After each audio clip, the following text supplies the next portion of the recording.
Shalom alaikum. Je viens toujours vous le dire, hein, les chrétiens doivent être au devant de la science. Nous sommes les chercheurs, nous sommes ceux qui voulons faire comprendre, parce que Dieu nous a déjà donné le pourquoi. Nous savons que nous sommes créés par amour de Dieu, mais on doit savoir comment, et le comment c'est la science.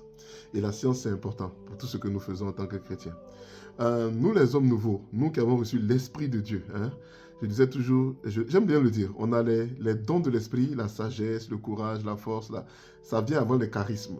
Donc quelqu'un qui reçoit l'Esprit de Dieu a déjà des dons. L'intelligence fait partie de ces dons-là. Maintenant les charismes viennent après. Vous savez, il y a dans la Bible des paroles que je dis toujours cachées en pleine vue. Donc il y a des choses qui sont cachées en pleine vue dans l'histoire biblique, dans la réalité biblique. Et je vais vous donner quelque chose qui va vous faire plaisir. Vous savez, toute nourriture que nous mangeons passe par un procès de mort.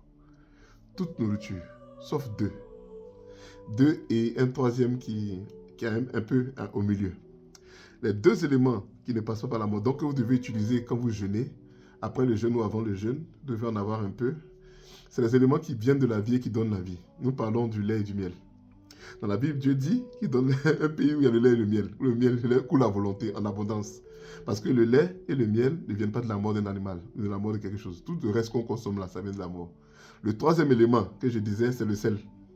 Le sel, c'est le seul qui n'est pas aussi, qui va tirer de la mort. Voilà. Mais donc, vous voyez que le lait et le miel sont des éléments à prendre quand vous jeûnez, avant le jeûne ou après le jeûne, un peu, juste un peu, parce que ça vous permet justement de maintenir le corps dans de bonnes conditions optimales de santé. Voilà. Donc, soyez bénis et puis continuez les recherches. Cherchez, cherchez. Seigneur dit cherchez, vous trouverez. Allez, paix chez vous. Shalom alaikum.